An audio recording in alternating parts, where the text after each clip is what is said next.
Hi everyone. This is our third lecture about describing sample data. So with this lecture, we sort of wrap up our univariate analysis of how we sort of break down and summarize a single variable within a set of data. We talked in previous lectures about central tendency and location. So you may recall things like the mean, the median, and the mode. We also talked about variability and dispersion with things like the range and the standard deviation. In this lecture, we're going to talk about the third component, which is the shape of a distribution. Now, for those of you who are a little tired of seeing a lot of numbers, the good thing about this lecture is, yes, we will have statistics involved, but we're also going to see some graphical displays of data. And we're going to see how those help us to sort of illustrate and summarize the shape of a particular distribution. One of the things we're going to introduce you to is known as the histogram, which is a very common sort of chart that we will see in statistics. Once we've sort of understood sort of the graphical breakdown of that histogram, we're going to go through the four components of shape. And those are assessing symmetry, modality, skewness, and kurtosis. And you'll notice that statistically, the most important one that we're going to be talking about within the shape is skewness, because skewness can have a lot of ramifications on the types of statistical analyses that you can do with any particular variable. So you'll see me spend a little bit more time on that skewness. The reading that corresponds to this lecture is chapter 2, and the particular page is listed on this slide, as well as those pages listed for chapter 3. So let's go ahead and get started. So one last time, hopefully you've seen this enough by now, but just to remind us, when we're trying to describe or summarize one single variable, and we think about what are the descriptive statistics we want to incorporate into our discussion and our summary, there are three main categories. And so we've gone through the first two. Now it's time to look at the shape and the distribution. So the questions that we're sort of going with here are the idea of, are the responses that you got from your group of individuals, are they distributed in sort of that classic bell-shaped normal curve? Or do we see sort of what we're going to use or refer to as a skewed distribution, where we sometimes have outliers or extreme values at one end of the distribution? And what this creates is what we're going to call a longer tail. So you're going to see this illustrated once we start to look at the histogram. So this time what we're going to do is, I know we worked with the same data set for the last two lectures. This one, because we want a little bit larger sample size, especially when we start to put them into the histograms for graphical displays, I've made up a new data set. So this is a completely new fake data set. I apologize for the small font size, but I wanted to make sure you could see the whole thing on this actual slide. So what we have here is a small data set with two variables, and as you can see, we have 25 cases in it. So you see in the I column, 1 through 25 represent each of our cases or our responses. Then we have an X variable, which is number of prior arrests. And we have a Y variable, which in this case, it's a fictitious quiz score. So imagine it's a quiz with possible values ranging from 0 to 10. So if I look at this data, and even with 25 cases, if I needed to summarize what's going on with variable X, the number of prior arrests, you can already see, just looking at those numbers, it's hard to get a good idea of what's happening, right? Well, we could start off with computing some measures of central tendency, right? We could compute the median, the mean, to get an idea of what is sort of the average or middle value for that. We could also compute things like the range or the standard deviation to get an idea of how spread out individual scores are.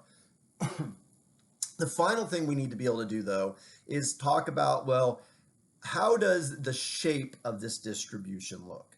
And the best way to start, rather than diving immediately into some statistics, is to look at a picture, a graphical display known as a histogram.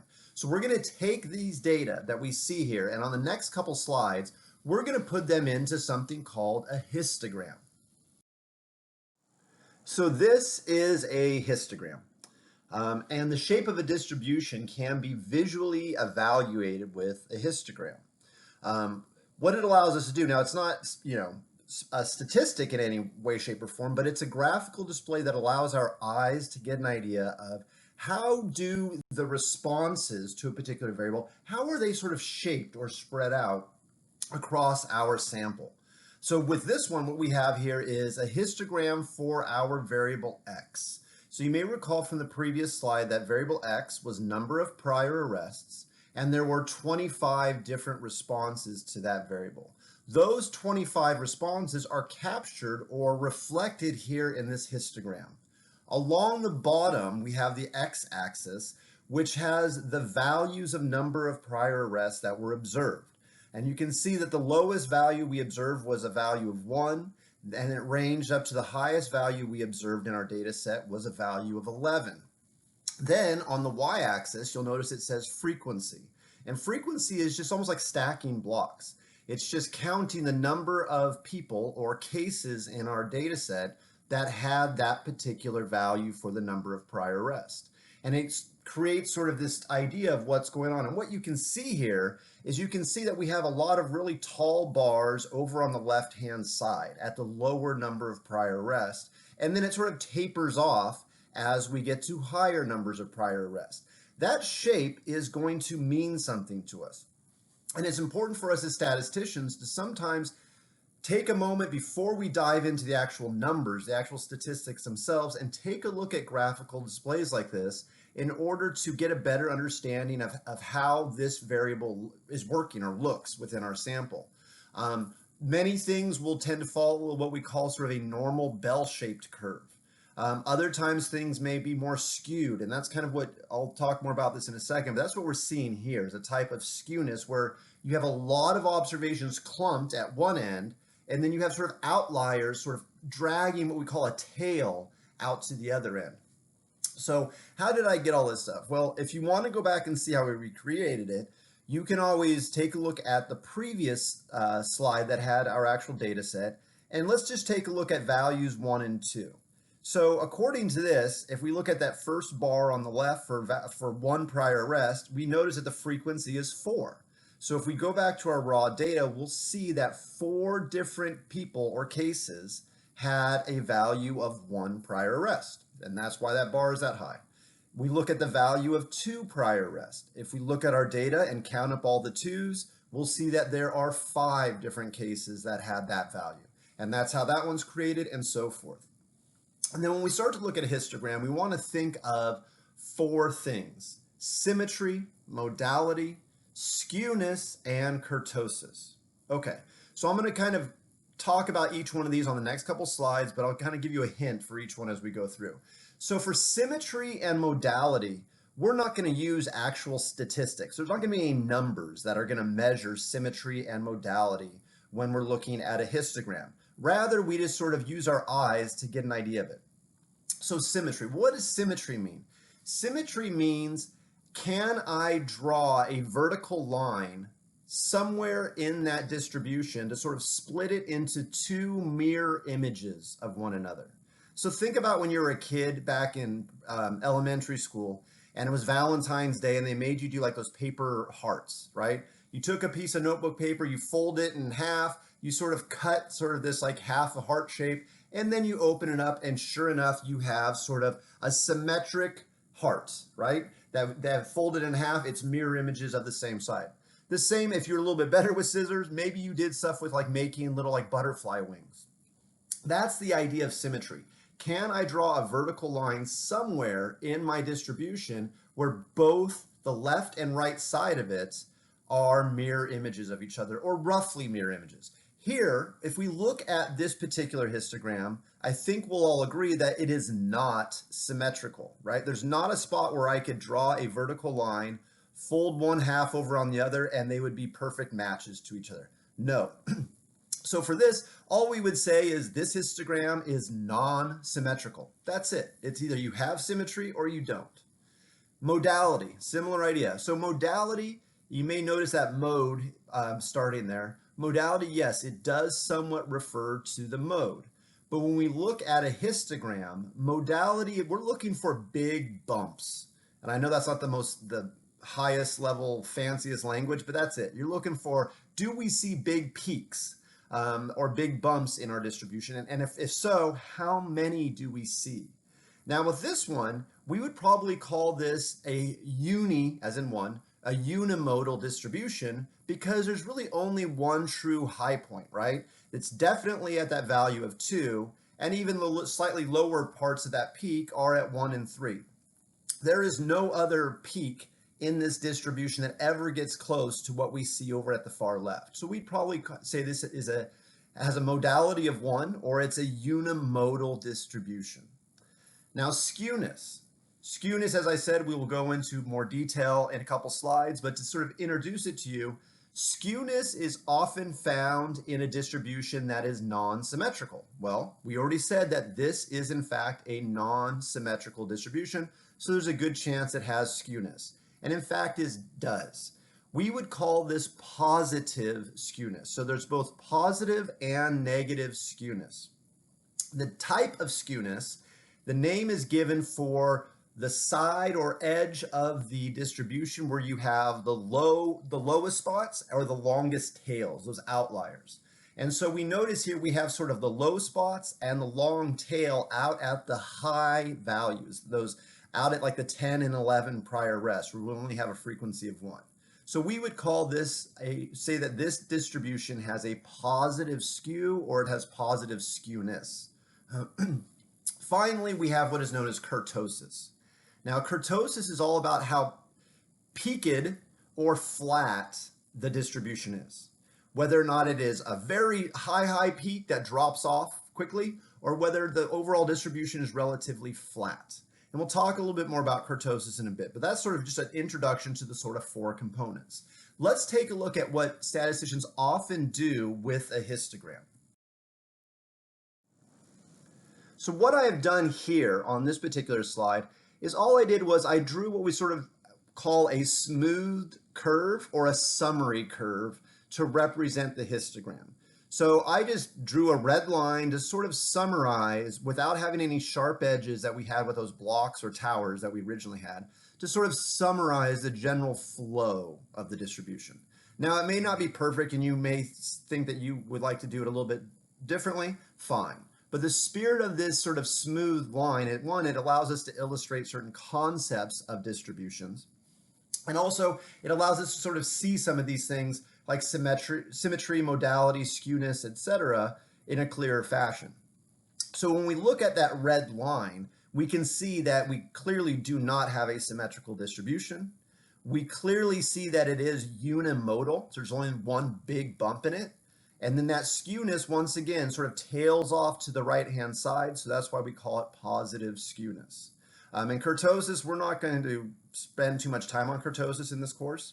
It is an important statistical component, but it's not something that's going to influence a lot of our tests. So I'll introduce kurtosis again at the end of this lecture, but for right now, we're going to kind of stay away from it. All right, let's take a look at our other variable, that quiz score, variable y, and kind of just get an idea of what its histogram would look like. So here we have the histogram for variable y, and this is our quiz score. And you'll notice, same idea, we have the observed values down along that x-axis on the bottom, and then we have the y-axis captures the frequency of cases in our data that had that particular quiz score. And you'll notice probably right away that this has a different shape than our previous variable, the number of prior rest variable, right? We don't see that long tail sort of tapering off to the right-hand side that we saw with the other one. This is what we'd probably call, although it's not perfect, this fits more of what we call a normal bell-shaped curve, right? Where we sort of have our higher peaks tend to be more towards the middle, and then the sort of, you think of a mountain, sort of the sides of the mountain sort of taper off roughly equally on both sides, where we don't necessarily have an overly long tail on either side. Now, you may argue that, well, wait a minute, on the right-hand side at those higher values, we do have a little bit longer tail, and maybe we'll see that when we get to looking at skewness statistics in a bit. But for right now, let's just sort of take it as it is. So let's add in that smooth curve to this particular histogram. So now we have the smooth curve. And by drawing this, once again, you can sort of see that it is, even though it's not perfectly symmetrical, because it has that little dip right at the value of 6, but overall, it's got a little bit more symmetry, right? You can imagine if I drew a line right down the middle of it, I can kind of fold it over and it definitely looks better than the prior rest score. So it has more symmetry than our previous variable. Now modality. So modality, once again, it's sort of a gray area. Sometimes if you look at this, some people may go, well, it only has one true high point right around the value of 5. They would be correct. But from a research point of view, we do see that there is a little bit of a dip and then it's sort of a resurgence of values right there at 7. So because we have sort of these two sort of like this noticeable increase of the peak up to 5 and then a drop off and then another increase, for us as researchers, that can be important. And it may be something we want to note. So we could call this bimodal if we chose to. Bi as in bicycle meaning 2, or when we did bivariate statistics, right? So because we have a little bit of that drop off and then a resurgence of values, that could indicate something that would be valuable for us to understand.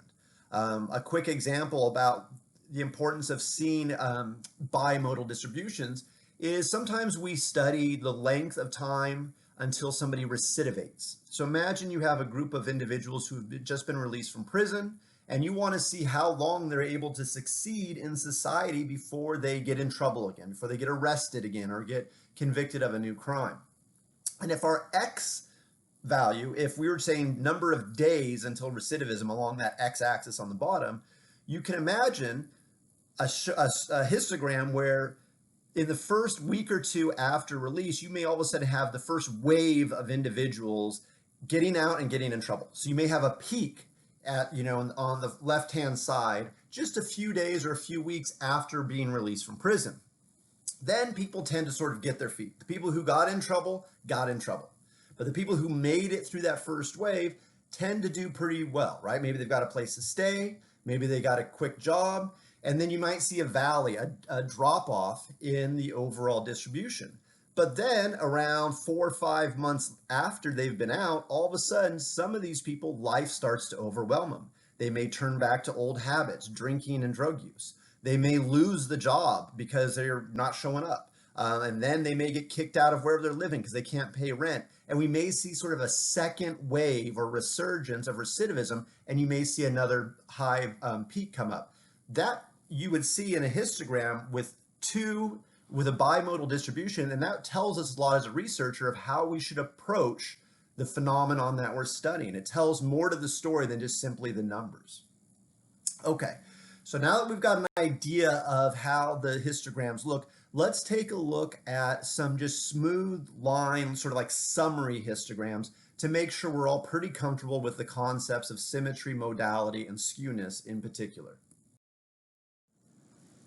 On this slide, you'll notice what I've done here is sort of summarized 3 different histograms or 3 different distributions. And I don't have the actual blocks like I did or the bars that we saw in the previous slides. No, this is just those sort of smooth lines. So, but hopefully you kind of get the idea of what we're getting at here. So we'll start with the one on the left. So that one on the left is probably the closest that we would see to sort of that standard normal bell-shaped curve, right? Where you have very few people with really low values and then the numbers start to increase, and then you sort of have a single major peak right around the middle, and then it drops off to the right-hand side at about the same pace as it did on the left. And so we have that nice, so it's symmetrical, it's unimodal, and because both of those quote-unquote tails, the far left-hand side of that red line and the far right-hand side of that red line are roughly equally balanced, we would say there's probably no skewness.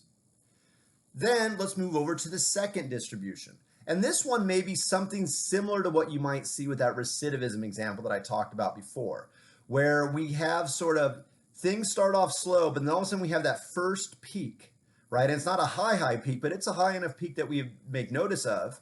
And then it drops off into a valley, and then we have a resurgence, a second wave or a second high peak that in this case happens to be even higher, and then it drops off really quickly at the high values. So how do I break this one down? Well, first and foremost, I think we'd probably agree it's non-symmetrical, right? There's no place that I could easily draw a vertical line separating the left from the right and fold them over on each other as mirror images.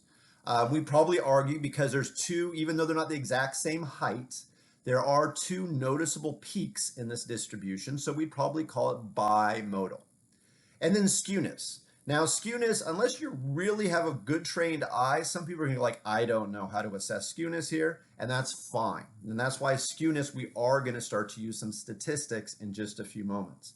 If I had to guess, I would probably say this one has a little bit of what we would call negative skewness.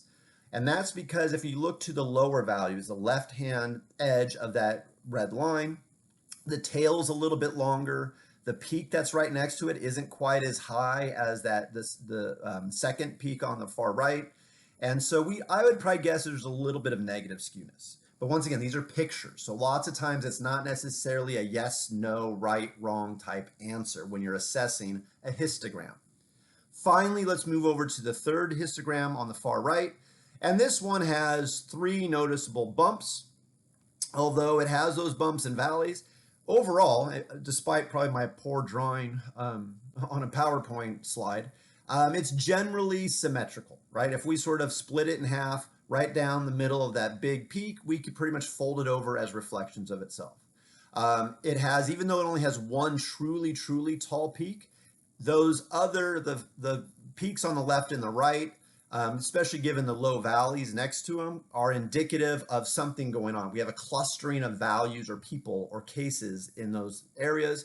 So we probably call it not trimodal, but we call it multimodal. So very similar to when we talked about univariate statistics is measuring 1, bivariate statistics is measuring 2, and multivariate statistics is measuring 3 or more variables. It's the same idea with modality. There's unimodal, bimodal, or multimodal. And then also on that distribution on the far right, I would probably argue that for the most part, it doesn't appear to have any skewness. And you'll notice that ties in with the fact that it's relatively symmetrical. So I've been mentioning several times throughout this lecture that we were going to dive a little bit deeper into skewness. And here it is. Now it's time for us to tackle skewness, because skewness is a very important measure of shape that we want to be aware of. It tells us a lot of things about the shape of the distribution, obviously, but also as we get into looking at choosing other types of statistics to report, say maybe the mean versus the median when we have outliers or extreme values, or when we get into other inferential statistics, sometimes there's our assumptions of tests that are based upon whether or not there is skewness in the distribution. So we want to make sure that we can assess the skewness of any particular variable pretty well. And the cool thing is, when it comes to assessing skewness, there are actually 3 different things we can do. So I encourage you to make note of it. They're mentioned here, but I don't necessarily say 1, 2, 3. I'm going to tell you. So there are 3 ways in which we can assess skewness, and whenever we're sort of uncertain, hopefully all 3 ways should tell the same story. So the first way that we can assess skewness is to look at the histogram. So if we look at each one of these, going from left to right, the very first one that has that bell-shaped curve on the left, we can probably say it's symmetrical. It doesn't appear to be any skewness with that one. Right? Both the tails are relatively balanced, so visually we can get an idea there doesn't appear to be skewness. Now, when we look at the center distribution as well as the right distribution, we can clearly see that in both cases there is sort of a longer tail, which is indicative of extra outliers or extreme values at one end of the distribution. So both the center and the right-hand histograms both display skewness.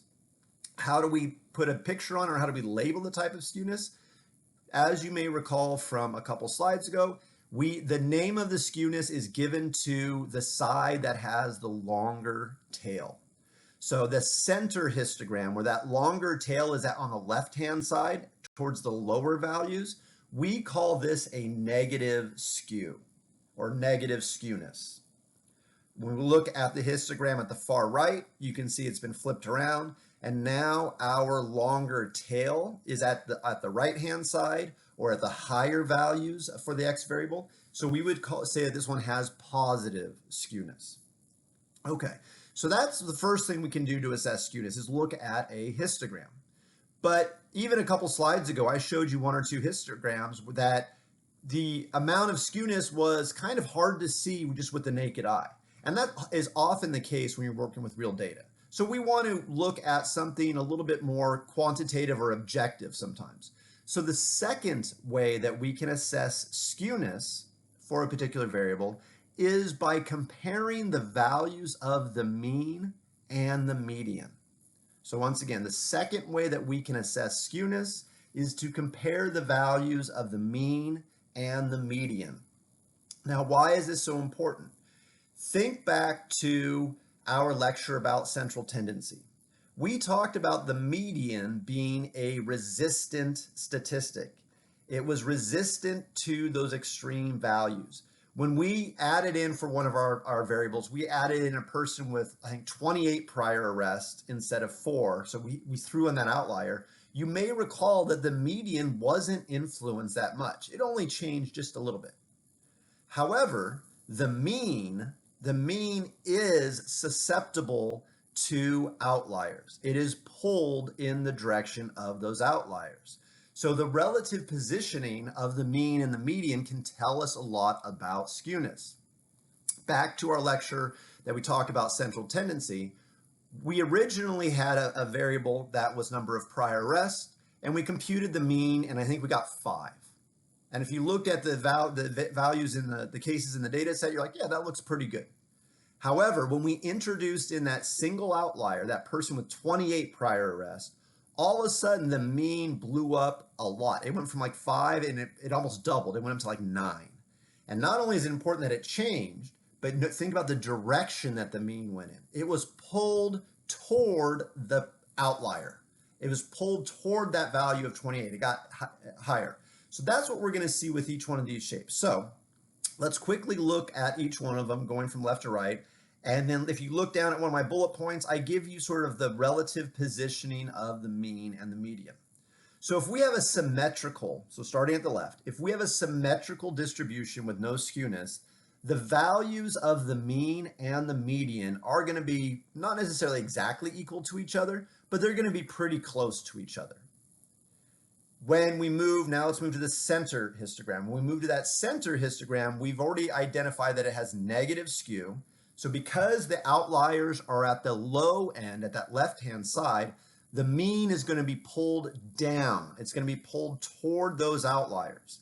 So if you are just given the mean and the median for a particular variable, if the mean is less than the median, it means we have some amount of negative skew. Finally, when we look at the histogram on the far right with the positive skew, same idea. The mean is going to be influenced by those outliers at the far right-hand side. So it's going to be pulled upwards in the direction of those outliers. And so the mean, in a positive skew, the mean is going to be greater than the median. Okay, so if the mean and median are pretty close together, that's a sign of little to no skewness. If the mean is less than the median, that's a sign of negative skewness. Finally, if the mean is greater than the median, that's a sign of positive skewness. Now, some of you may ask, well, how much less or how much more or how different do these two values have to be? Don't jump ahead that far yet. We'll talk about what we call significant skewness in a few moments. For right now, once again, we're just trying to get an idea of what our variable looks like. So we've covered 2 of the 3 ways to assess skewness. One was to look at the histogram and just with our eyes get a visual idea of it. 2, we can look at the values of the mean and the median and their relative location or their location relative to one another.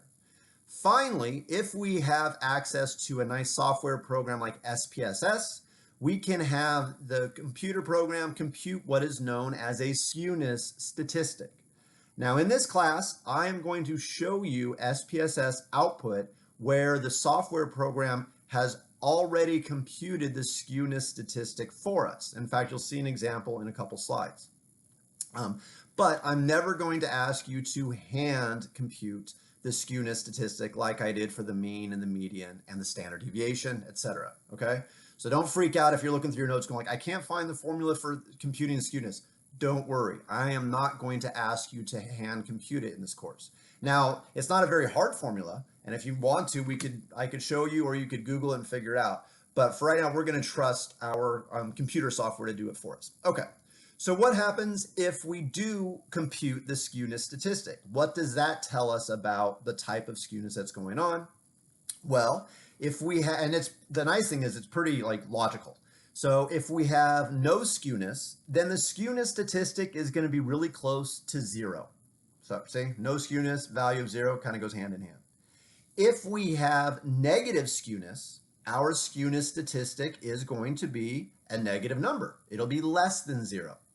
And finally, if we have positive skewness, our skewness statistic is going to be a positive number. It's going to be greater than zero. And that's about it for right now. So we've talked about skewness, and in a moment we'll get to talking about what we call significant skewness, but I just want to make sure you understand the three ways that you can sort of assess it.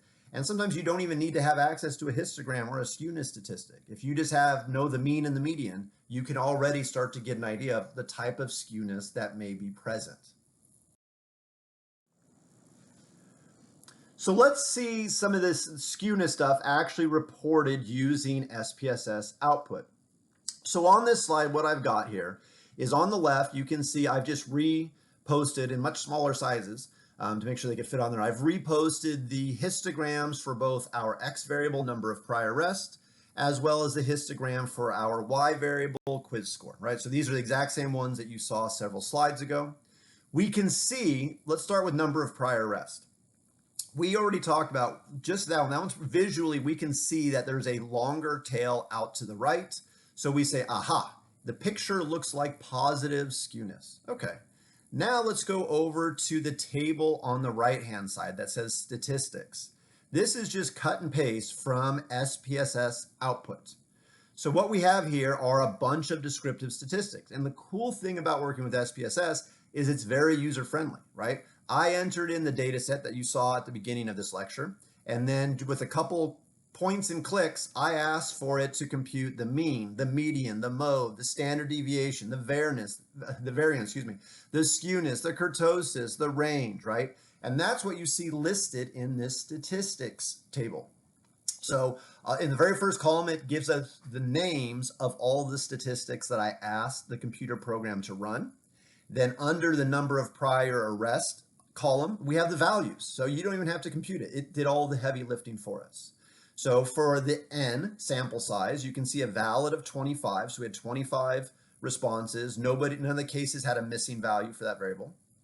We can see the mean of 4.2. We can also see the median of 3. So remember from the previous slide, we can compare the positions of the mean and the median to figure out the type of skewness that is present for that variable. So let's see if these agree with what we see in the picture. The picture shows us what, for number of prior arrests, shows us a pretty clear indication of positive skew.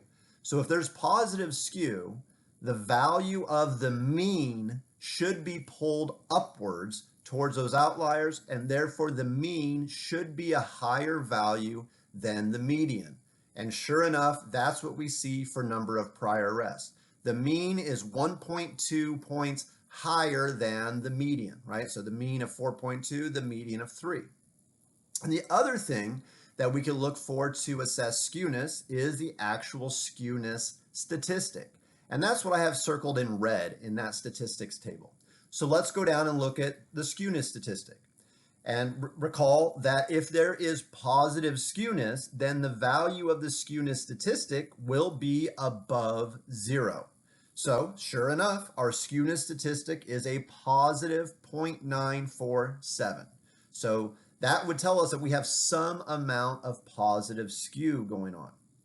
Now, one of the things that I've been hinting at that may be in the back of your mind is going, well, how do I know if I have a quote unquote significant amount of skewness or a dangerous amount of skewness? You know, enough skewness that maybe I should be reporting the median as a measure of central tendency instead of the mean. Or maybe I need to use some other inferential statistic because of a problematic level of skewness. Well, what we're going to see in a moment on the next slide is we can figure that out by dividing the skewness, that 0.947, divided by something known as the standard error of skewness. And sure enough, you see the standard error of skewness right below the skewness statistic. And in fact, if you ask SPSS to run the skewness statistic, it will give you the standard error of skewness. So you see for the number of prior arrests, we have a 0.947, and then the standard error is 0.464. So we'll work with those in a moment to see how we can assess whether or not we have significant or problematic levels of skewness. You'll also see, to sort of wrap up that number of prior arrests, SPSS can also run statistics for kurtosis and standard error of kurtosis. And these behave very similarly to, as far as assessing, do we have high kurtosis, low kurtosis, as you might see with assessing skewness. But because we're not going to delve too much into kurtosis, I'm going to kind of just gloss over those from right now, but just so you know that they are out there. Okay, before we move on to the next slide, let's take a quick moment to review the quiz score variable. So the quiz score, starting with the histogram on the left, we can see it looks much more normally distributed, right? It may have some skewness, but clearly doesn't appear to be anywhere near as skewed as the number of prior arrests. So let's see if our statistics sort of support that. So if we look at the mean and the median for quiz score, you'll notice, yeah, the mean is a little bit higher than the median. So that says we have some amount of positive skew going on for that quiz score variable. But notice that 5.36 for the mean versus 5 for the median, the difference is quite a bit less than it was for the number of prior arrests variable. So these, even though the mean's a little bit higher, so there's a little bit of positive skew, it's not quite as dramatic of a difference as we saw with the previous variable. Same idea. If we look down at the skewness statistic, we notice that the skewness statistic for quiz score is a positive 0.139. So yes, it is above 0. So we have some amount of positive skew, and that's in agreement with the mean and the median, but it's not as high as it was for the number of prior arrests. So it seems to be a little bit lower value. So let's take these, and then now let's go in and talk about that significant skewness on the next slide. All right, I have joked around and hinted at significant skewness enough through this lecture, so let's get to it. Okay, how do I find out whether or not I have a quote-unquote significant amount of skewness? There we have up in black under our first red significant skewness, question mark, question mark, question mark. Those two bullet points tell us how to assess, do we have significant skewness or not? Now the word significant or significance, either with a T or with a CE at the end, is a very important word in the world of statistics. So much so that as soon as we get into inferential statistics in a few weeks, you're going to be talking about statistical significance and do we have a significant finding or is it a non-significant? That word significant is going to be one of the most common words we use. So, and we'll talk more about how we actually determine significance on a larger scale when we get there. But for right now, I'm going to sort of introduce you a little bit to the concept of how we start to think about significant findings. So, the first thing we need to do is divide the skewness statistic by the standard error of skewness. That's why SPSS will automatically give you both of those values. Then, once we've done that calculation, skewness divided by standard error of skewness, we look at the answer. If the answer is less than -2 or greater than +2, so if the absolute value of your answer is greater than 2, there is a significant amount of skewness. And you may go, what's the importance of the negative and +2? Once again, put that in the back of your brain. That negative +2 roughly will start to make more sense when we start to talk about significance and things called, or the concept called area under the standardized normal curve, and when we get into hypothesis testing. So this will all come back to you. But for right now, just trust me, there's a method for the reason why we say less than -2 or greater than +2. So let's take a look at each of our variables. Our first variable, variable X, was number of prior arrests. So let's do the formula. We take the skewness, 0.947, Divide it by the standard error of skewness, 0.464. What do we get after we punch it into our calculator? We get 2.04. Is 2.04 greater than 2? Yeah, not by much, but it is, right? And in the world of statistics, this is why those decimal places really matter, because sometimes it's by a fraction that we can be significant or non-significant. So because we end up with a value of 2.04, we would say, yes, we do have a significant amount of positive skew for our number of prior arrest variable. Let's look at the quiz score. And even visually, the quiz score appeared to be quite a bit less skewed. So let's see if it holds up when we talk about significance. We take the skewness, 0.139. We divide it by the standard error of skewness, 0.464. And we get 0.30. So is 0.30 less than 2 or less than -2 or greater than +2? No, it's in between those two values on a number line.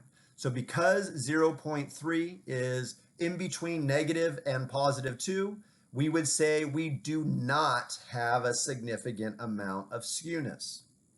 Okay, so that's one of the things, and we'll come back to talking about significance at a later date.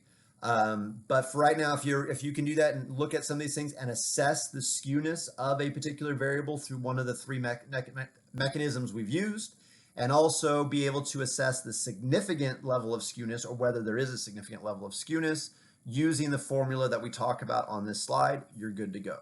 So let's wrap up this shape and distribution lecture with a brief look at kurtosis. On this slide, this is kurtosis, and this is going to be about as fancy as I get with it. And as I started off with many slides ago, I said kurtosis was all about, do we have a very high peak to our distribution, or is it sort of more flat? Well, here are sort of three general illustrations of how we may sort of discern the difference between different types of kurtosis. A sort of what we call a perfect looking, or a pretty darn good looking bell-shaped normal curve is called a mesokurtic curve. And we saw kurtosis statistics on the previous slides when we saw our SPSS output, and I didn't pay much attention to them, but you can go back and look at them for our two variables. But usually if you have a mesokurtic distribution, the kurtosis statistic is going to be pretty close to 0. Then let's move over to the center, the middle distribution. Here we can obviously see with our eyes it's much flatter. This is known as a platykurtic distribution. So the think about plate, flat, plateau, flat, platypus's bill, flat, right? That's where that's coming from. So if you have sort of a flat distribution, we call it platykurtic. And if you were to run the kurtosis statistic, you would get a value that is less than 0. Finally, when we have a really high peak at the center of our distribution and then it drops off dramatically at the tails, that is known as a leptokurtic distribution. Be honest with you, I don't know where the word lepto comes from. It's got to mean something about a high peak or something. But anyways, so that is known as a leptokurtic distribution. It almost sounds like a bad skin condition or something too. But no, it's just a statistical phrase. So for a leptokurtic distribution, your kurtosis statistic would be greater than 0. Okay, so I took a few moments to talk about kurtosis, but after this, that's about, other than generally understanding very flat means platykurtic, very peaked means leptokurtic, that's about as far as we're going to go with kurtosis in this class. We'll put it to sleep after that.